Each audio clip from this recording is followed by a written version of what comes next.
இந்த வாரம் பார்த்தீங்களா ஷோவை? நீங்கள் பார்க்காத ஒரு படத்தை நாங்கள் காட்டுறோம், அதை பாருங்கள். நான் இவங்க பண்ண தப்புக்கு இவங்களை ஜெயிலில் அனுப்புறதுக்கே பெரிய போராட்டமாக இருந்துச்சு.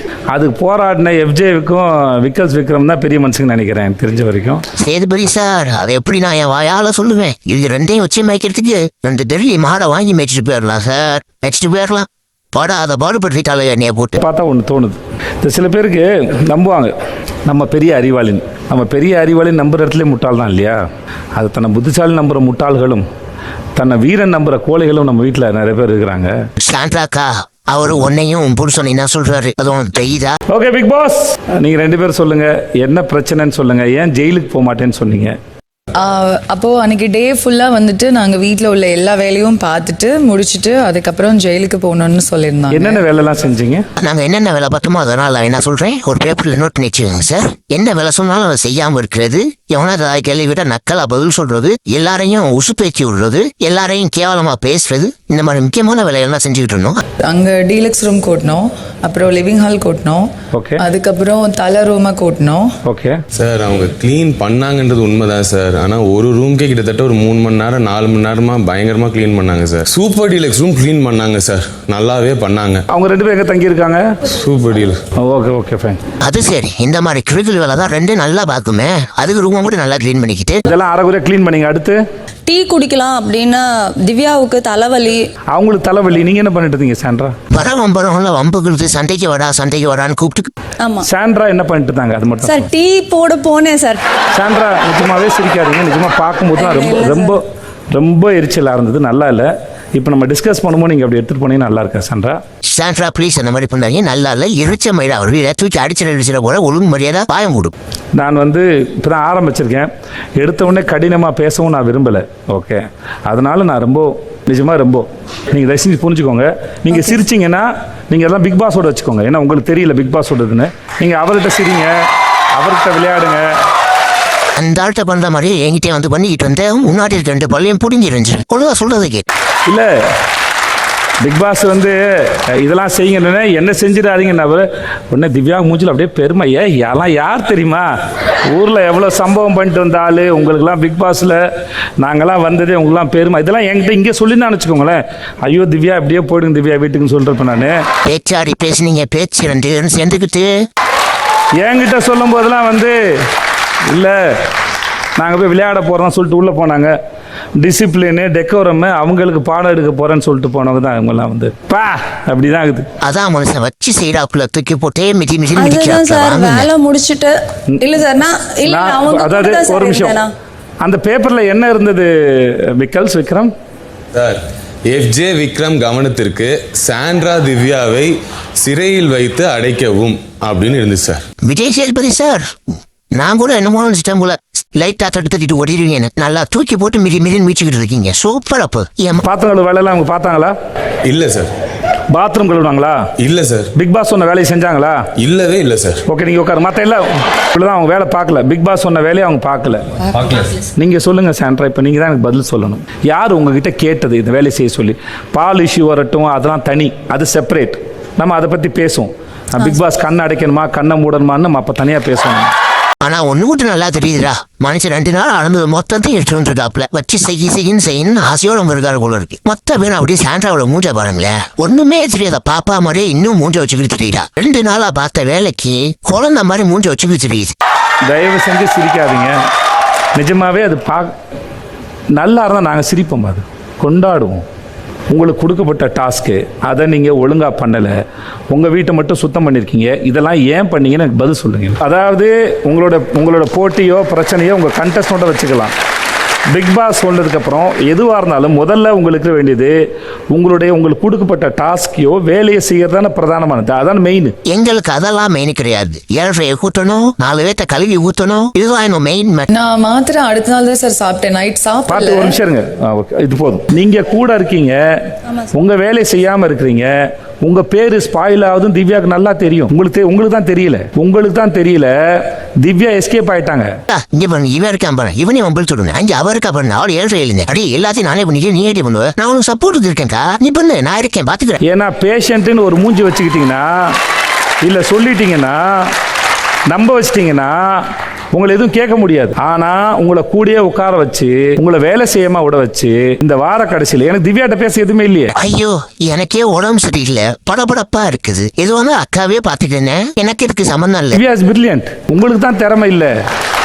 இன்னொருத்தவங்க அவங்க கையில ஜாஸ்டிக் வச்சுட்டு உங்களை ஆட வச்சிருக்காங்க, உங்களுக்கு அதுவே தெரியலையே. அடியே சாண்ட்ரா, இல்லாத பில்டப்லாம் கொடுத்தியம்மா, உன்னை ஆட விட்டு அடைச்சி விட்டாங்க பாத்தியா. இது பத்தாவதுக்கு பிரஜினை கூட சேர்த்துக்கிறீங்க. ஆள் இல்லை. பிரஜின் வந்து ஓகே, அவர் மனைவிக்கு ஐஸ்கிரீம் எடுத்துட்டு போனா கூட பரவாயில்ல, பிரஜினையும் சேர்த்து ஐஸ்கிரீம் எடுத்து சொல்றாங்க திவ்யா, அது கூட தெரியல உங்களுக்கு. அடி பாவி டம்மியா நீ, சரி பில்லி கணக்கா தெரிஞ்சுக்கிட்டு உன்னைய டெலிவரி பாய் கணக்கா ஆக்கியிருக்கா ஒருத்தி, அதை கூட கண்டுபிடிக்க தெரியல உனக்கு. அது ஒரு ஆட்டோன்னு கூட தெரில சார். அந்த ஐஸ்கிரீம் நான் உங்ககிட்ட பேசலை. உங்ககிட்ட பேசும்போது தான் நீங்கள் பேசணும். உங்களுக்கு கொடுத்த வேலையவே செய்யறதுக்கு வக்கில்லை. உங்கள்கிட்ட எனக்கு பேசுறதுக்கு ஒன்றும் இல்லை. அடியே அந்த ஆள் தான் வாயை திறந்தாலே வாயிலே அடிக்கான்னு தெரியுதுல்ல, அப்புறம் கூட கூட பேசிக்கிட்டு இருக்க. நீ பேச அந்த டென்ஷன் ஆகிட்டு தூக்கி போட்டு மிதிப்பும் வாய வந்துக்கிட்டு இருக்கு. நீ எத்தனையா சாத்திக்கிட்டு உட்காடுறீ. நீங்கள் விளையாடுறது எப்படி தான் இருக்கு சாண்ட்ரா? நான் தான் பிரஜினுக்கு பதிலாகவும் திவ்யாவுக்கு பதிலாக நான் தான் விளையாடுறேன் அப்படின்ற மாதிரியே இருக்கு. மாத்திரையெல்லாம் இல்லை, அப்படித்தான் ஆண்டுகிட்டு இருக்கு. திவ்யா படுத்துட்டே பிறகுனதுக்கு காரணம் தலைவலி வந்ததுனாலயா? இல்லை சார், நான் அது சும்மா ஜாலியாக தான் பண்ணேன் நான். யார் ஜாலிக்கு? ஒரு வேலை கொடுத்துருக்காரு. எதுக்கு வேலை கொடுத்தாங்க உங்களுக்கு? யார் கொடுத்தது இந்த வேலையை? பிக் பாஸ் கொடுத்தாங்க சார். ஒஸ்ட் பெர்ஃபார்மன்ஸுங்க கொடுத்தா அதை இன்னும் ஒஸ்ட்டாக கேவலமாக பண்ணீங்க. ஆனால் திவ்யா நிற்கிற போஸை பார்த்தா எவ்வளோ அடிப்பீங்க, அடிக்கிறா அவை வாங்கிட்டு போகிறேன்டா. படுத்துட்டு பெருக்கிறது. ஸோ இதுக்கெல்லாம் என்ன காரணம் என்ன நீங்கள் சொல்லுங்கள், அடுத்து முன்னாடி போகலாம். டயர்டாகாதீங்க திவ்யா. பார்த்தா எங்களுக்கு எப்படி இருக்கும் திவ்யா?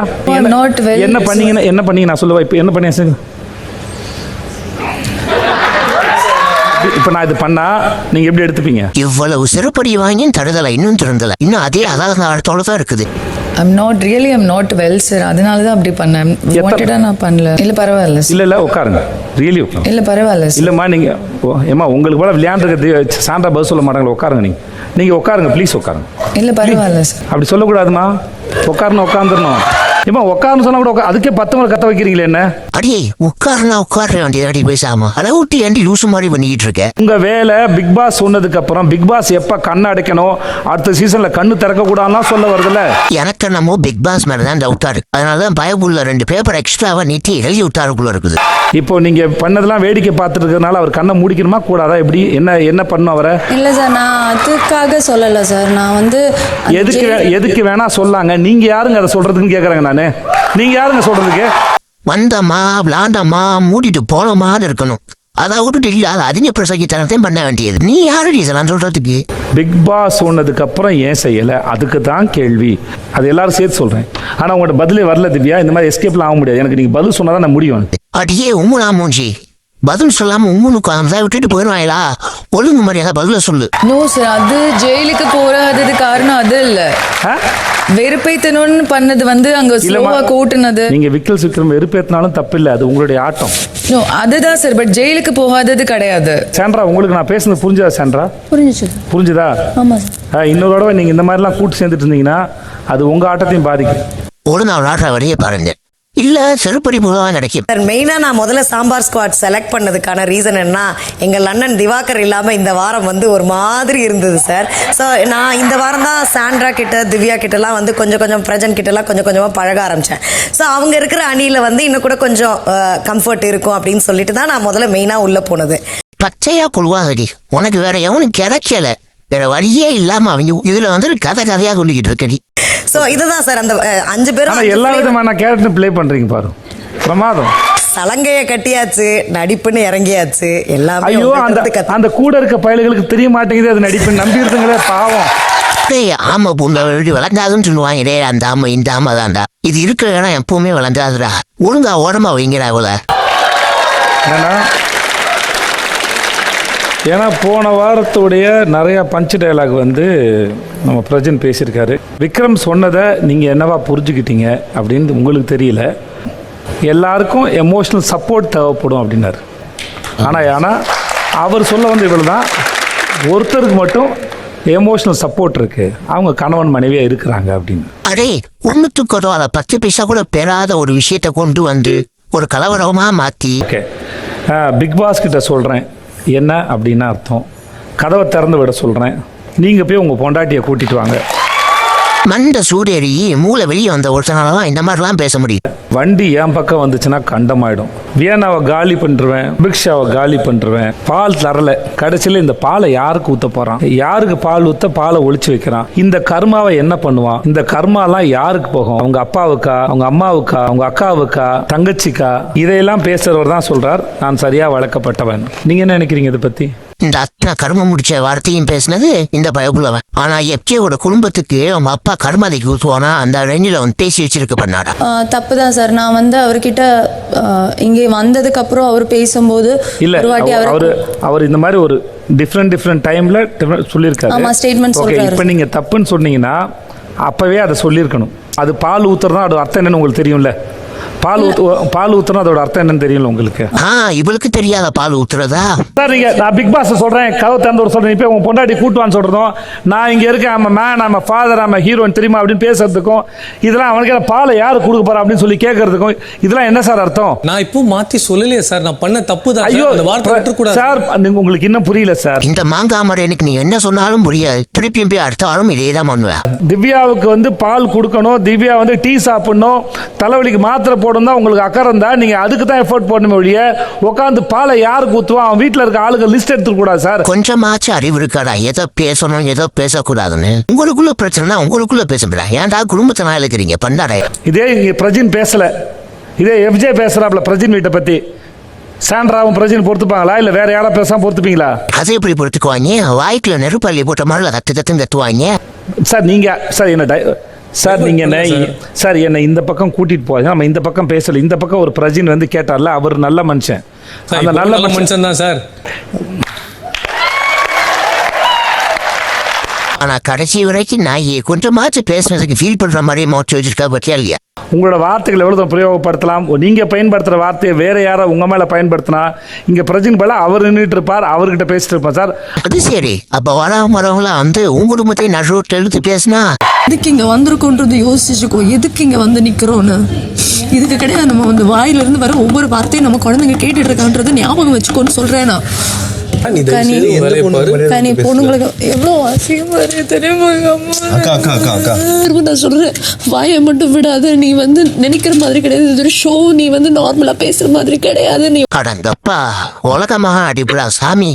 ஏண்டி நடி நேற்று அந்த பேச்சு பேசினேன். அப்பெல்லாம் வாயை மூடிக்கிட்டு எடுத்துக்கிட்டு நான் இந்த மாதிரிலாம் பேசவே சொல்லல. குழந்தைங்க பாக்குது, மாமியா பாக்குதுட்டு இருக்கு. எப்ப வந்துகிட்டு நீ வந்து ஒரு ஸ்டேஜ்ல நிக்கிற மாதிரி நினைச்சுக்கோ. நீ விடுற வார்த்தைகள் கோடிக்கணக்கிന് ஆளுங்க பாத்துட்டு இருக்காங்க, நம்ம குழந்தைங்க உள்பட பாத்துட்டு இருக்காங்கன்னு நம்ம. அடே எனக்கு சத்தியமா குயிலடா. ஏதோ அவன் மட்டும்தான் அசிங்கமா பேசின மாதிரியும் இந்த அம்மாக்கு அதுல எந்த சம்பந்தமுமே இல்லாத மாதிரியும் பேசிக்கிட்டு இருக்கே. நீ பேசினது நீ பண்ண விஷயத்துல அவன் குழந்தைய பார்க்காத. ஒரு வாரம் இவ்வளவு சொல்லியும் இவ்வளவு பேச்சு வாங்கியும் நான் என்ன அசிங்கமா பேசினேன்னு கேட்கிறேன். இந்த நாயெல்லாம் என்ன பண்றது? ஓகே ஃப்ரெண்ட்ஸ், இதோட ஷோ முடிஞ்சு. மறக்காம சப்ஸ்கிரைப் பண்ணிட்டு லைக் பட்டன் கிட்ட பேரு.